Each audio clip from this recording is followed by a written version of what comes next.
ఇంట్లో సరుకులు ఏం లేవు, అక్కడికి వెళ్ళి తెచ్చుకుందాంపా. ఈ రోజే కదా వచ్చింది, మళ్ళీ చూద్దాంలే, ఆన్లైన్ లో ఆర్డర్ పెట్టేస్తా. అదేం బావా, మీ ఓనర్ ని భోజనాన్ని పిలిచావు కదా. వాడి పొందా, వాడికి అంత అవసరం లేదులే, దీంట్లోనే పెట్టేస్తా, నువ్వే చేసావు అనుకుని తినేస్తాడు. ఇప్పుడేం బావా, నువ్వు వస్తావా, నన్ను వెళ్ళమంటావా? సర్లే, ఇది కూడా షాపులు చూసినట్టుంటుంది. నేను కిందకెళ్ళి బండి తీస్తుంటా, నువ్వు తాళం వేసుకొచ్చి. సరే. ఈ బండ దీని మీద ఎలా ఎక్కాలి బావా? ఎందుకు బావా ఇలాంటి బండి కొనుక్కున్నావు? అదే, ఈ కాలు ఉంది కదా, కాలు ఇట్లే. పోనీ. అట్ట కదా, ఎవరు చూస్తే బాగుండదు. అయ్యో పోనీ బావా. అది కాదు, మెల్లగా.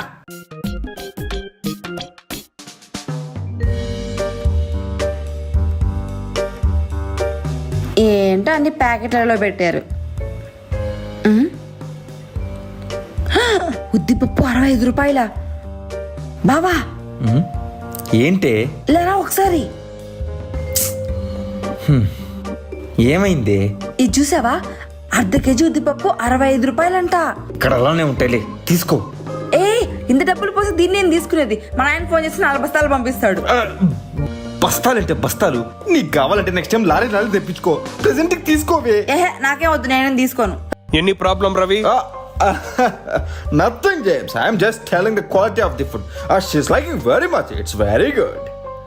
ఓహ్ థ్యాంక్ యూ. నీకు దండం పెడతా, ప్రెసెంట్ తీసుకోవే ప్లీజ్. ఏందో బావా, డబ్బులంటే నీకు లెక్క లేకుండా పోయింది. బావా ఏంటే మళ్ళీ? ఒకసారి ఇట్రా. ఏంటే మళ్ళీ? బావా నేను ఈ షాంపూ తీసుకుంటాను బావా. తీసుకో. 300? అంతేనా? ఇది మాత్రం నీకు చీప్ గా కనిపిస్తుంది. మీ నాయనకి ఫోన్ చేసి రూపాయి షాంపూ ప్యాకెట్లు బస్తాలు పంపిమనేది. ఊరుకో బావా, నువ్వు మరీ గౌ. ఏం బావా? హ్యాండ్ వాష్ కూడా అయిపోయింది, తీసుకో. హ్యాండ్ వాష్ దానికి సబ్బుతో రుద్దుకోకుండా తీసుకున్నా. వచ్చే జేమ్స్ గారు చూడలా కదా. Last item carry bag Ravi. Yes James. 5 rupees. Carry on. ఏంది 5 రూపాయల? అందుకే బావా నేను చెప్తూనే ఉన్నాను, కరెన్సీ నుంచి తెచ్చుకుందామంటే నువ్వే వినలేదు. ఇప్పుడు చూసావా 5 రూపాయలు. ఇది అంగడబ్బాయి, మాకేం వద్దు,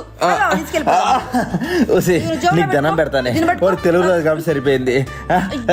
నేను తీసుకొస్తానుగా, నువ్వు వెళ్ళు. అత్తమ్మకు చెప్తాను. She's just joking James, very funny girl. అక్క ఎవరు ఇచ్చా? Oh okay okay. నీకు లేట్ అవుతుంది అనుకుంటా, నేను వేసుకుంటాలే.